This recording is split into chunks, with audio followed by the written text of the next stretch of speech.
Hello everyone, and welcome to Noodle Journey, your destination for detailed and informative reviews of the instant noodle universe. And today, I've got another Maruchan product I'm excited to try, kind of a companion product to the Tanuki Soba I just reviewed.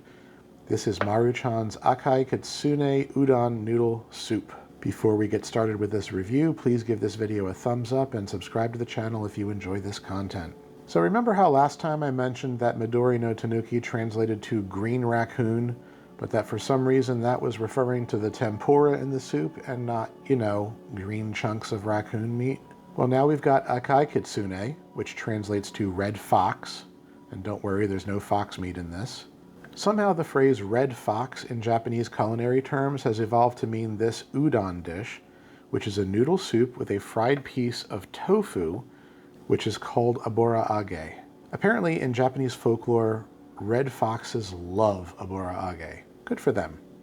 I really liked the green raccoon soup that I reviewed last time, and so I hope I will also like this red fox soup. I found this at my local H-Mart for $4.49, and if you do some digging online, you should be able to find this for a slight markup if your local Asian market doesn't carry it.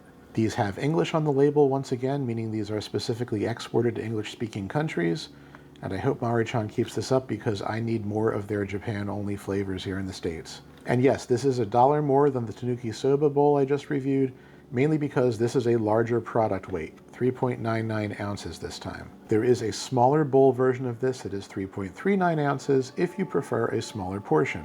In the interest of why you might want a smaller portion of this, let's talk sodium and ingredients. This is extremely sodium rich at 3,000 milligrams for this entire container, which is 130% of your daily allowance. Now, this is classified as 3 servings per container, which, no, I don't think it is for any reasonably sized appetite.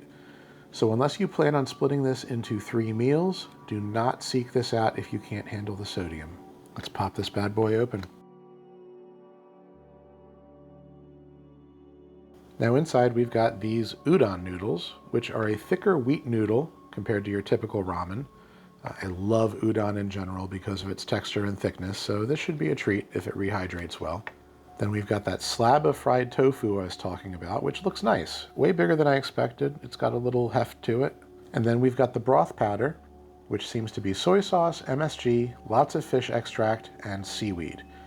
Ingredient-wise, in case you were wondering, this looks similar, but not identical to the Midori no Tanuki Soba from the last review. There should also be some dried green onion and red pepper in here. Once again, this is not a microwave-safe bowl, so don't even try it. Unlike its Midori cousin, this bowl actually does have instructions on it this time. So we're going to empty the packet into the bowl first, and then steep the udon noodles for 5 minutes in boiling water.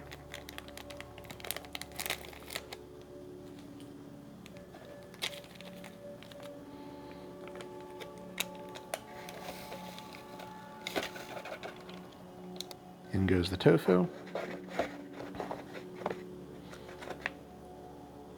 I'll go steep this and be right back. Okay, here we go. Tofu is nice and soft. Let's give this a stir. I tried to keep this one a little bit prettier than the last video when I had to break up that chunk of tempura cake. This does seem a little firmer than that, so that's cool from a texture perspective.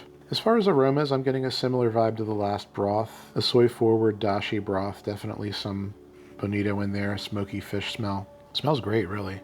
A lot more dried ingredients this time. You can see all those green bits floating in there. That's cool. I think it's time to give this a taste.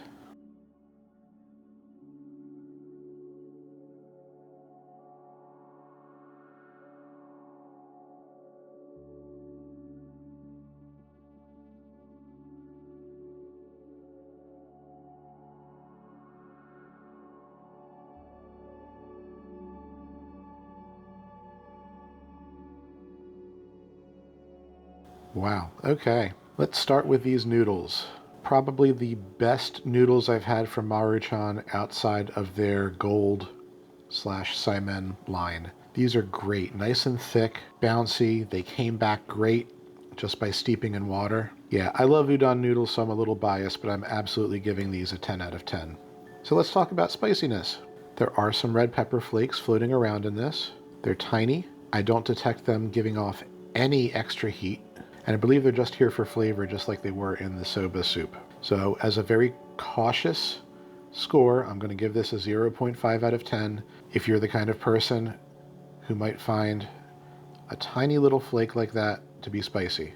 And that's okay if you are. Some people are more sensitive to it than I am. So 0.5 out of 10 for spiciness, just in case. And so let's talk about the overall flavor of the broth and this slab of fried tofu.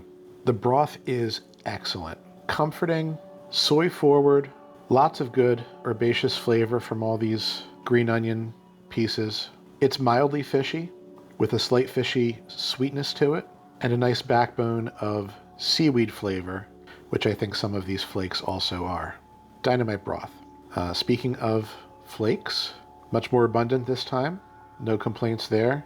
Nice little bit of extra texture and flavor there. And so finally, the abura age, the fried tofu. This is awesome. Tofu by its very nature sucks up whatever you put it in. And there's already kind of a nice mellow fry oil flavor to this tofu slab. And when you combine it with all the broth that has been soaked up into it, you just get this wonderful additional textural component that makes this whole thing sing.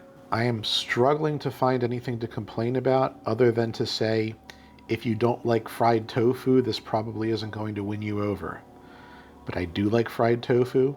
I think this bowl overall is probably one of the best things I've had from Maruchan. And there's a part of me that doesn't want to give it a perfect score just because the sodium level is so high. But, I mean, that's never really stopped me in the past. So, yeah, this is a 10 out of 10. I love this.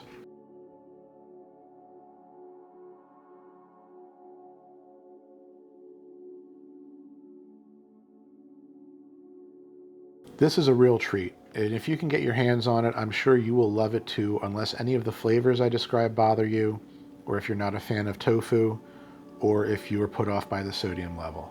Personally, I am probably going to run back to H Mart and clear them out of this one because it is ridiculously good. I might try to find the cup version just so I'm not always eating this much sodium in one go. And to be fair, I'm probably not going to finish this broth just because, you know, let's play it safe. But this is a winner from Maruchan. Great stuff. So with that, I don't have any more fancy Maruchan in the queue at the moment, but I will always be on the lookout for more. Let me know if you've tried this or any of Maruchan's other bowls, and let me know if you have a suggestion for the next Maruchan product I should try to get my hands on. I'm thinking about maybe dabbling in some of their American flavors, you know, the cheap little packs or the instant lunch cups for future reviews. So let me know if you'd like to see that. Some new and interesting stuff will be coming in the next reviews, so I hope you'll join me next time on Noodle Journey.